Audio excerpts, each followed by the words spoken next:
environmental regulator, and my background is a petroleum geology degree from the University of Oklahoma. I worked as an environmental hydrogeologist.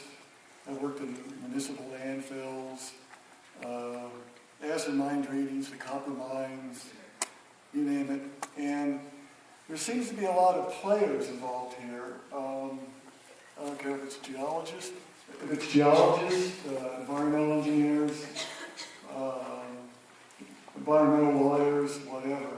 I had one little question of one of my guy who repairs my car.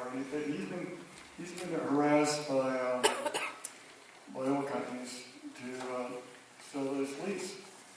And he went into the background, and East Ohio Gas in the 1920s and 30s, some of the verbiage in there gave them the mineral rights, I don't know, down to 4,000 feet. And how are these people going to deal with such situations like that where, I think it's a Dominion now, or is it East Ohio Gas? Yeah, they're kind of off the hook on getting the royalties and stuff for these properties. And as I said, there are going to be a lot of players in this. I mean, it's just not a geologist, environmental scientist, whatever, that will all be involved with this. And there's going to have to be some sort of interconnection between agencies like the Highway EPA, the Department of Health, whatever, that are all going to have to work together on getting through this. I'm trying to define your question there. I think you do have a question in relation to the Dominion in East Ohio, which I assume you're talking about the gas storage field. If the pre-existing lease for the gas storage field or an existing Clinton well was written such, it holds all minerals from top to bottom. And the parties that are on the surface today that might be getting a royalty right or might be getting free gas from the gas storage field for a pipeline that may be going through their property, it would be Dominion or the existing producer who would farm out their acreage to one of the companies that want to do the shale. It depends on the existing wording of the lease. It's very vague, is what he told me. He said, yeah, and there could be some contentious issues in litigation in that regard, because we've seen that before in other storage areas when the Knox formation was being drilled or the Rose Run. Did the company have a storage field have the right to drill those wells? And I mean, there was some litigation in relation to that. It's a possibility.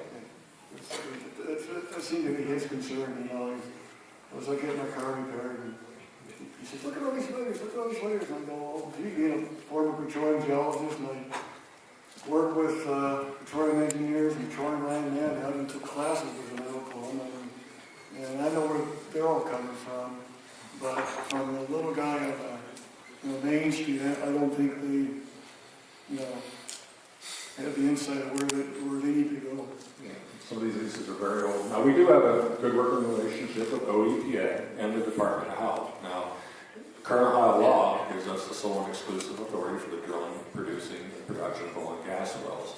Obviously, OEPA has staff out and about where we are. They get calls. The Department of Health sometimes gets calls. And we're having periodic meetings starting probably 8 months ago that every 6 weeks or so we're getting together talking about issues, talking about the shale drilling that might be coming to Ohio and sharing information. So there's a lot, as I said, there's a lot of players that are going to be involved. And it's not one agency or another agency or one engineering firm or one drilling company. There's a whole group of people that are all going to have to work together. And there are safeguards with OSHA and NSHA and down the line. One thing you mentioned, I believe, was you said some leases, maybe it took all the way down to 4,000 feet because that would have been below the Clinton, which is what they're interested in.